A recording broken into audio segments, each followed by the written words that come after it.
Well, it ends a heck of a week for us. I'll say this. I thought our guys really went out and fought all week long, starting with that game last week at Creighton. And, huge emotional win for our team. Found out shortly before Indiana that Sam wouldn't be on the floor. Didn't affect our effort at all after a tough start. I thought our guys battled all the way through that game. And then tonight, I'm so proud of those guys for fighting together and playing through runs. That's the best offensive team in the country by numbers. And for our guys to go out there and fly around and diving all over the floor, 19 offensive rebounds against that team, that's not easy to do, and had a lot of really good looks, unfortunately, that just didn't go down. And, this team, I talked a lot about them, just how I think our fan base can rally behind them. I can't thank our fans enough for the atmosphere that they had in that building today. And, it's an easy team to rally behind and get behind because of how hard they play every time they step on the floor. Zach Edey had 11 points in 43 minutes.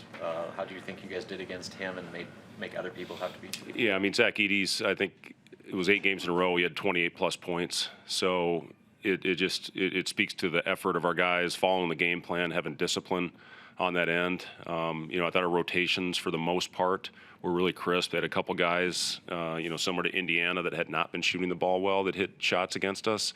And then Fletcher Lawyer had a heck of a game, and Smith made the free throws down the stretch. That's the other thing. We give up those points at the line. We missed 2 1-and-1s, and and another one after that. So those, 6 points you just take off the board right there, not being able to knock down the free throws. But, again, our effort allowed us to stay in that game, and guys just kept swinging and kept fighting and kept battling and doing it together. That's what I'm most proud of. Painter said he was asked what's the biggest difference in your team last year to this year. He said one word: defense.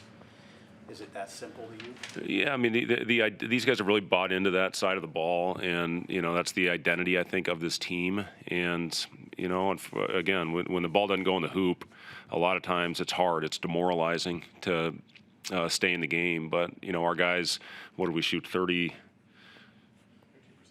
Sorry. What did you say, Seamus? Okay, I don't put these ridiculous things on. 32%. We still have a chance to win the game. And, Purdue in the second half shoots 29%. That's the best offensive team in the country right there. And our guys, they're doing it on that end. And, it hasn't mattered if the ball has gone in. They've continued to fight, and that's what's given us a chance to win. Unfortunately, the ball, we didn't shoot it very well tonight. But, we kept fighting, kept battling, and that's the thing I'm proud of with this group is how they have bought in on that side of the ball. How many teams over the years would you say had a defensive identity, your teams? Oh, I think a couple of our Iowa State teams had a great toughness to them. I really do. We were third in DER after All-Star break one year in Chicago, where I thought we had a team that really bought into that identity.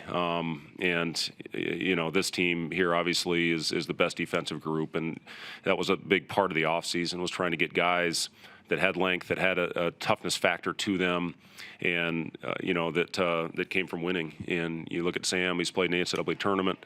Juwan, who I really thought fought out there, battled some foul trouble, but he's part of SEC championship team. Emmanuel's played in the postseason, so that was important. It was important to get guys like that, and I do think that's the reason for the defensive identity that this group has. Not to make it repeat stuff, but did you feel like there were times where you're just like that one shot away, like at a possession in regulation where like 4 or 5 opportunities? Yeah, I thought we had some really good looks. Again, I give our guys credit for continuing to go after the ball on the offensive glass and continue to get looks. We had some really, really good opportunities. I thought Casey May turned down one, dribbled into it, but that's a shot he can hit, that little floater, and then had some wide open ones, unfortunately, that just didn't go down. What goes through your mind on that possession where you had like 4 or 5 offensive rebounds and none of the shots go in? What was my... Just what goes through your mind when you're watching? Well, I can't say the word that I'd like to say, but that was the word that kind of came up. But it just, again, it's the effort that these guys play with to continue to give a chance to put it in the basket. And unfortunately, it just didn't go down. But it had good, solid looks. I think 4 of them, and I thought all of them were good, especially Casey with the way he had it going out there for us. It What'd you see at the end of regulation there on that tying shot from Casey? Yeah, just stepped up, hit a great one for us, and sent that thing into overtime. But Casey's not afraid of the moment, as you guys have seen, and that's why I thought when he rose up to take that last shot that it was going in, because he made that one in overtime and really had a nice rhythm going out there. Greg, going back to last Sunday, what did you learn about your team over the past 6 days? Yeah, I mean, I pretty much everything that I thought about this team is what I saw, and we got a week now. Finals week. It's an important week for our guys. We didn't take a day off last week because of our schedule. The rule next week is we have to take 2 for some stupid reason. But we'll take tomorrow off. We'll take Tuesday off, and then we'll get 3 days to prep, heading into a really talented Kansas State team in Kansas City at Sprint Center.